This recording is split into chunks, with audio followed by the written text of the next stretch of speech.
Coucou les Canadiens, c'est encore moi, Stell Difac. Je veux m'adresser aux nouveaux arrivants une fois de plus. Et aujourd'hui, je vais faire une vidéo spéciale. Et tu dois absolument écouter ça jusqu'à la fin. N'est-ce pas? Il s'agit des 5 premières erreurs. Vraiment, aujourd'hui, je vais être... Regarde, 5 premières erreurs que je remarque que ces nouveaux arrivants font au Canada. Alors, je t'invite à écouter cette vidéo jusqu'à la fin. Super important. Et même si toi, tu es au Canada, ça fait 1 an, écoute, tu vas toi-même mettre en commentaire que franchement, Stell, tu as raison. Écoute la vidéo jusqu'à la fin. Je commence maintenant.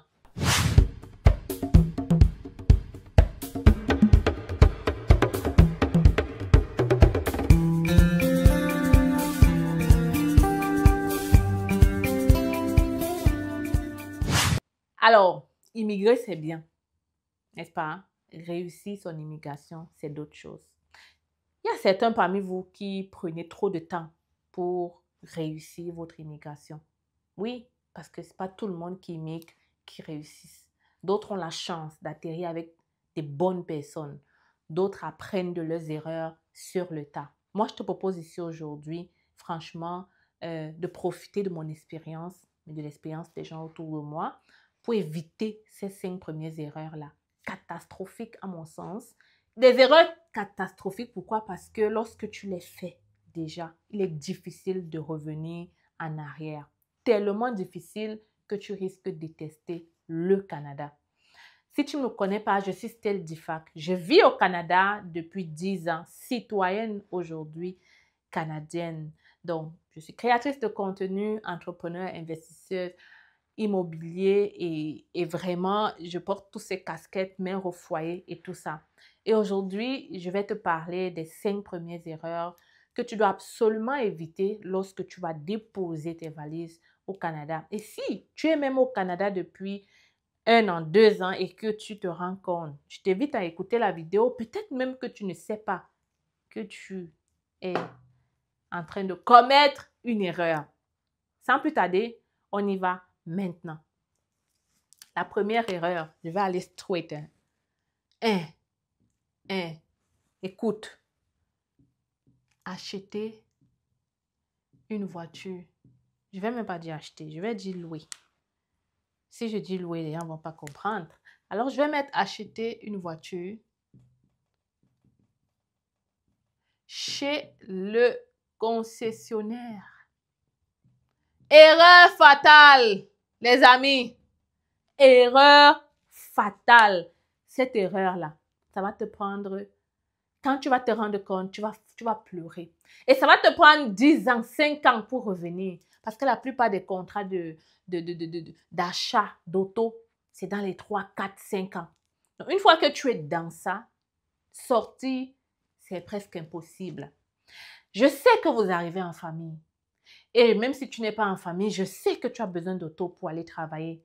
Mais ce que je te dis ici, c'est de ne pas acheter ton premier auto chez le concessionnaire. Et là, je vais parler franchement parce que je sais qu'il y a des gens qui vont venir crier, mais je te le dis. C'est une erreur fatale d'aller prendre ton premier auto chez le concessionnaire. Pourquoi? Parce que c'est le crédit. Est-ce que tu as déjà regardé dans combien d'intérêts tu payes chez le concessionnaire? On voit des voitures affichées à 15 000 $. Mais quand tu passes chez le concessionnaire avec les intérêts et plus, tu te retrouves à payer ce même auto à 25 000 $. Oui, va regarder combien te coûte vraiment ton auto. Tu es en train de dépenser à peu près 10 000 $ en intérêt. Tu donnes 10 000 $ à ce monsieur juste parce que tu refuses de payer le prix, soit de la patience, c'est-à-dire d'attendre, rouler ou prendre le bus. Donc, parce que tu refuses de payer le prix de cette patience-là, tu préfères donner 10 000 $ à un concessionnaire. Peut-être même plus, ça dépend. Parce qu'il y a même d'autres qui ne magasinent pas, qui ne savent même pas que le taux d'intérêt existe, qui ne savent même pas que le concessionnaire, s'il peut vendre la voiture ici, là, ils ne savent même pas qu'il y a un taux d'intérêt. D'autres, ils ne savent même pas combien ça leur a coûté. Et c'est tragique. Le problème, c'est qu'une fois que tu fais ça, n'est-ce pas? Tu te retrouves à payer 600 $ par mois à ce concessionnaire. Tu vas payer comme ça pendant au moins 4 ans. Hein. Ces 600 $ là auraient été une bonne épargne qui pouvait te servir à faire tes business, à acheter une maison et à faire plein de choses. Mais tu as préféré aller prendre une auto à crédit. Moi, je te conseille plutôt d'acheter ton premier auto cash. Et si possible même, hein, je préfère que tu empruntes l'argent au pays. Ça veut dire qu'au pays, on a les possibilités d'aller à la Réunion, emprunter l'argent plus facilement. On rembourse ça plus facilement. Je te conseille d'emprunter l'argent même au pays. Ou alors, de venir avec ton argent du pays pour t'acheter l'auto. Ou encore même, d'accepter prendre le bus les premiers mois. Parce que oui, on est au Canada, le système de transport fonctionne très bien. Tu peux, la première année, souffrir. Prendre l'auto pour aller travailler. Tu peux souffrir la première année. Ou encore, tu peux t'acheter une petite auto de 4 000 $, 5 000 $. C'est vrai qu'elles ont souvent des problèmes, mais tu te dis que c'est pour un an. Mais le meilleur deal, c'est de prendre les autos dans les 11 000 $. Donc, voilà. Après, il faut faire, bien sûr... Ça, ce n'est pas le sujet de la vidéo. Moi, je veux juste te dire, erreur fatale. Ne commets pas ça. Fais tout et tout pour ne pas entrer dans ça. Sinon, tu vas venir pleurer plus tard. Tu viens d'arriver au Canada ou encore tu viens d'avoir ton visa et tu prévois voyager pour le Canada. Tu te poses plein de questions sur le Canada. D'ailleurs, tu ne sais même pas comment tu vas faire pour trouver ton premier boulot ou encore tu ne sais même pas qu'est-ce qui fonctionne dans ce pays, quelles sont les erreurs, qu'est-ce qu'il faudrait faire ou ne faudrait pas faire. Arrêtez d'écouter, n'est-ce pas, les gens du Canada, parfois même ceux que vous ne connaissez pas, ceux qui sont arrivés il y a juste quelques mois comme vous, qui sont encore en train d'apprendre de leurs erreurs. Moi, je te propose ici un coaching en ligne privé avec moi. Tu te demandes, je suis qui? Je suis Stell Diffard, je vis au Québec depuis 10 ans. Je suis arrivée comme immigrante comme toi, aujourd'hui citoyenne canadienne. Je suis passée par beaucoup d'étapes, beaucoup de difficultés, beaucoup de problèmes et j'ai vu beaucoup de problèmes, beaucoup de gens passer par ces mêmes problèmes ou plein d'autres choses. Moi, j'ai envie dans quelques années d'avoir une communauté de nouveaux arrivants, bâtisseurs, une communauté de nouveaux arrivants entrepreneurs parce que moi aussi je suis entrepreneur, j'investis beaucoup dans l'immobilier au Canada.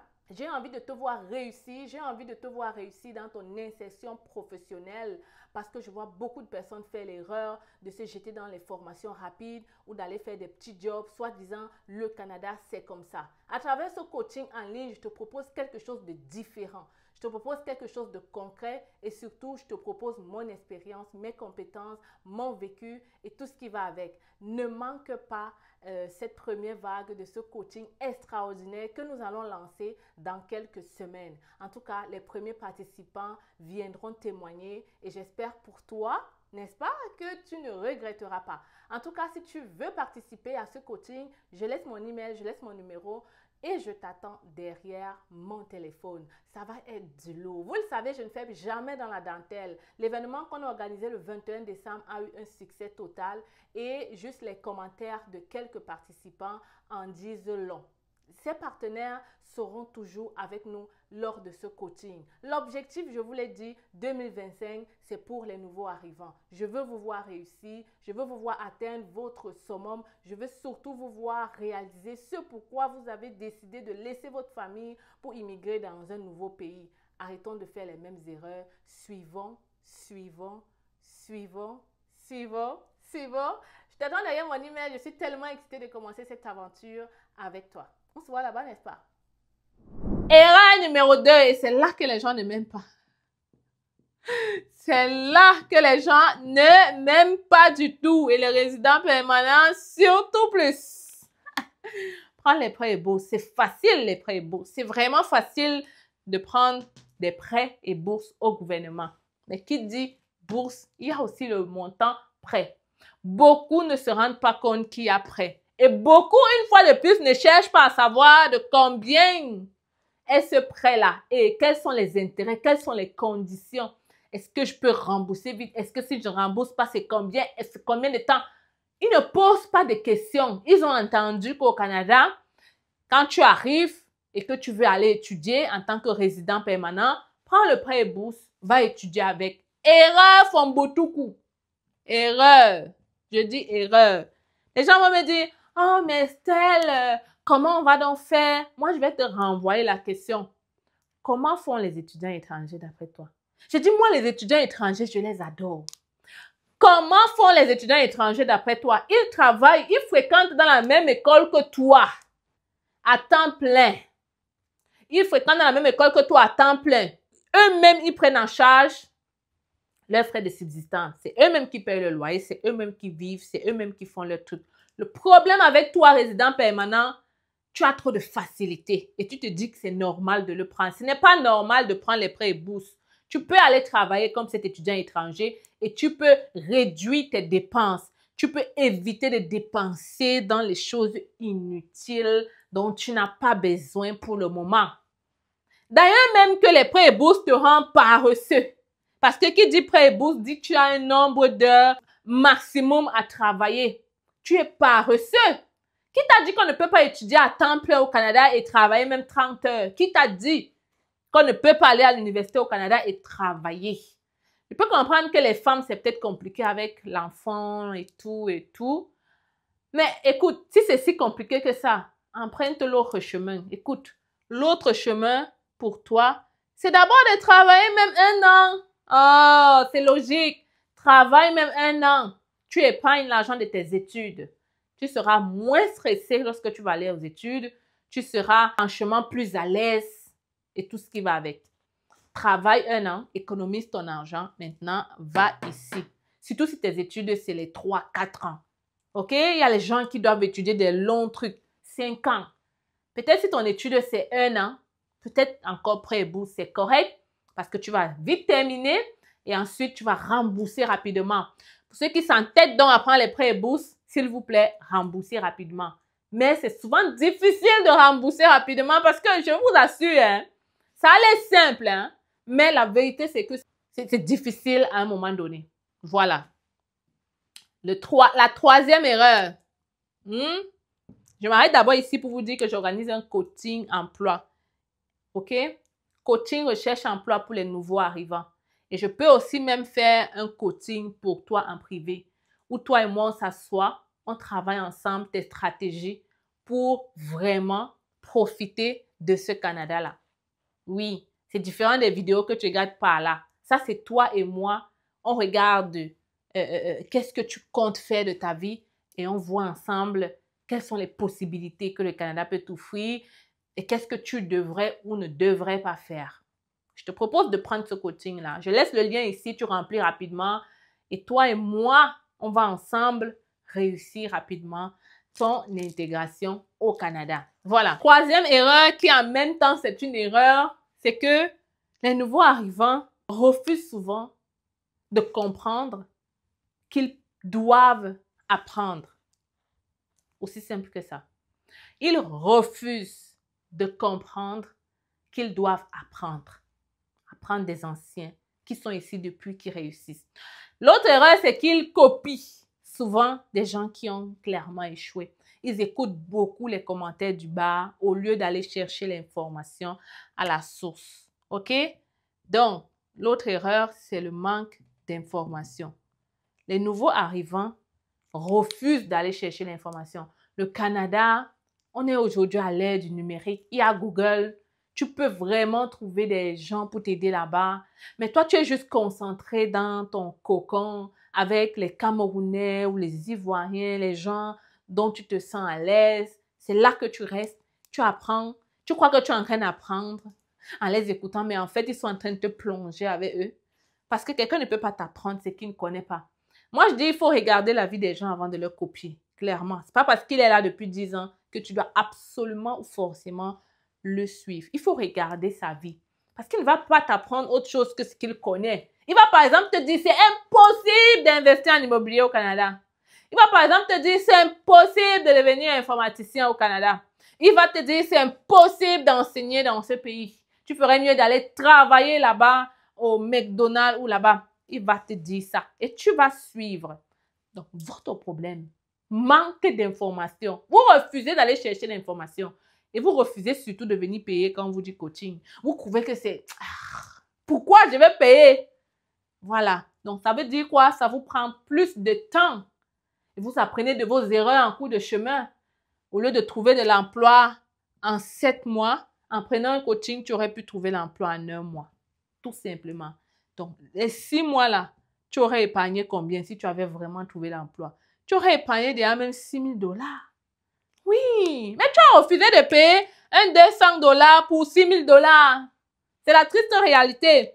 Je ne sais pas si c'est parce que chez nous, les francophones, on a un problème de culture, de coaching. Pour toi, payer le coaching, c'est enrichir l'autre. Mais laisse-moi te dire que en payant ce coaching, tu t'enrichis plus que l'autre. La personne donne de son temps. La personne, elle a vécu des années ici. La personne a vu des choses. Gars, franchement, tu devrais être fier et content de payer pour ce genre de service. Avoir même le contact d'une personne avec qui tu peux discuter quand tu veux. Tu peux poser des questions, des vraies questions et la personne peut te donner la vérité. Non pas pour te plaire, mais la vérité. Mais vous refusez, vous voyez juste, je lui donne 300 $, pourquoi? Mais 300 $ que tu me donnes te permettent à toi d'épargner beaucoup de choses en arrière. C'est pas juste ça. C'est pas juste ça. Voilà, ça c'est la troisième erreur et vraiment je trouve que c'est la plus difficile à enlever dans vos têtes. Et ça vous freine beaucoup. La quatrième erreur, envoie l'argent au pays. Oui, ça là, parfois j'observe les nouveaux arrivants. Je regarde le montant qu'ils envoient au pays. Moi-même, je n'envoie pas le genre de montant là. Je dis, je regarde. Quelqu'un vient à peine de trouver un emploi. Il n'est même pas sûr qu'on va le garder. Parce qu'au Canada, il y a 3 mois d'approbation. Mais il vient de trouver l'emploi la semaine, la première paye. Fioup! Et c'est comme ça que tu vois, chaque mois, il envoie 500 $, 100 $ ici, 50 $ là-bas, 20 $ ici. Il va te dire, ah non, c'est rien, c'est juste 20 $. Mais 20 $ là, à X, 50 à Y, c'est déjà un argent que tu pouvais épargner. Moi, je vais vous donner le conseil. Quand vous allez arriver au Canada, hein, tout le monde qui t'appelle, tu pleures même. Tu pleures la galère. Tu dis que c'est dur. C'est vrai que quand vous faites ça, les gens maintenant disent qu'au Canada, là, ça ne vaut pas la peine. Mais écoutez, vous avez besoin déjà de fonder, d'avoir une fondation solide avant d'envoyer l'argent à tort et à travers. Parce qu'il y a vraiment ceux qui envoient à tort et à travers. Quelqu'un te dit qu'il a l'anniversaire de son fils, tu envoies. Si tu es au pays, tu vas l'envoyer. Ça devait même te concerner. L'autre te dit que son arrière-grand-mère est mort. Comme tu es maintenant au Canada, tu envoies. L'autre te dit qu'elle manque même. Les gens mentent même. Tu sais même qu'ils sont en train de mentir. Tu donnes. Et après, tu te plains. Oh, il m'a volé. Arrête d'envoyer l'argent au pays. Essaye d'abord d'avoir vraiment quelque chose de solide. 5e et dernière erreur. Les gens viennent d'arriver au pays, dans ce Canada.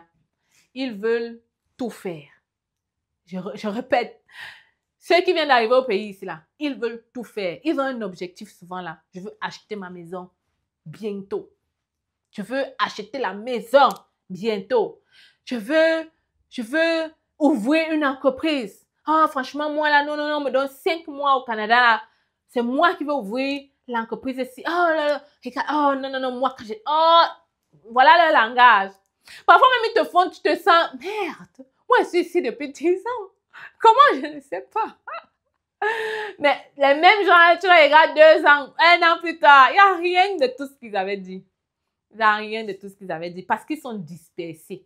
Tout simplement, ils sont dispersés. Ils ont tellement de choses, tellement d'envie, tellement de que franchement, à la fin, ils ne font rien du tout. Ils ne font rien du tout. Parfois même, tellement ils ont envie de tout faire qu'après, ils partent commettre, entrer dans les faux business, dans les faux trucs qui leur coûtent même encore plus d'argent. Je vais te dire, avant d'aller ouvrir une entreprise au Canada, franchement, je pense que tu dois prendre au moins 1 an dans ce pays. Sérieux. Tu dois même avoir un fonds de secours au cas où. Sérieux. Tu dois prendre le temps d'apprendre c'est quoi les Canadiens, c'est quoi qu'ils aiment. C'est pas ce que tu as vu au pays là qui va fonctionner ici, même s'il y a ce qu'on fait au pays qui fonctionne ici. Mais quand même, je pense que tu dois d'abord t'asseoir, observer, sans trop parler. Je te donne ce conseil.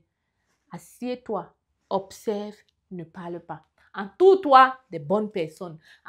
Si tu es une personne qui compte entreprendre, entoure-toi des entrepreneurs. Si tu es une personne qui compte lancer, devenir informaticien, cherche un bon informaticien qui a réussi. Commence à marcher avec lui.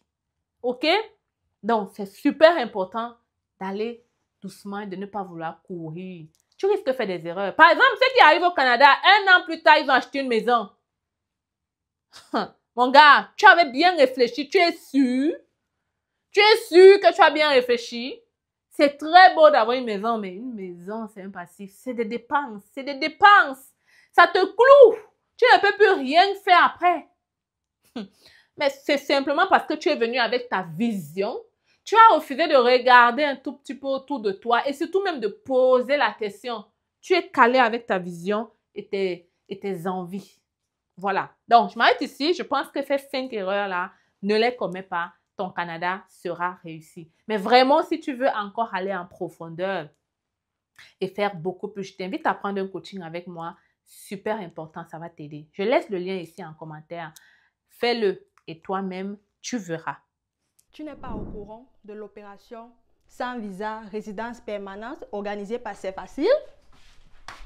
Alors, si tu n'es pas au courant, laisse-moi t'expliquer. C'est facile, lance une promotion sur tous les visas de résidents permanents. Vraiment des prix imbattables, jamais vus dans notre cabinet. Tout ce que tu as à faire actuellement, c'est de nous contacter pour en savoir plus. Tu m'écris par email ou à travers ce numéro de téléphone. Les critères de sélection, vraiment, c'est le test de français, l'expérience de travail et si tu as déjà ton évaluation de diplôme. Mais si tu n'as pas tous ces documents, ne t'inquiète pas, on pourra toujours t'aider. Qu'à cela ne tienne, contacte-nous rapidement parce qu'en ce moment, c'est la fête, c'est facile. L'objectif est de permettre à plusieurs d'entre vous de réaliser le rêve canadien en 2025. Je suis avec vous. La fête est terminée, mais c'est facile. On continue, on y croit, on avance parce qu'on a envie de vous voir réaliser ce rêve.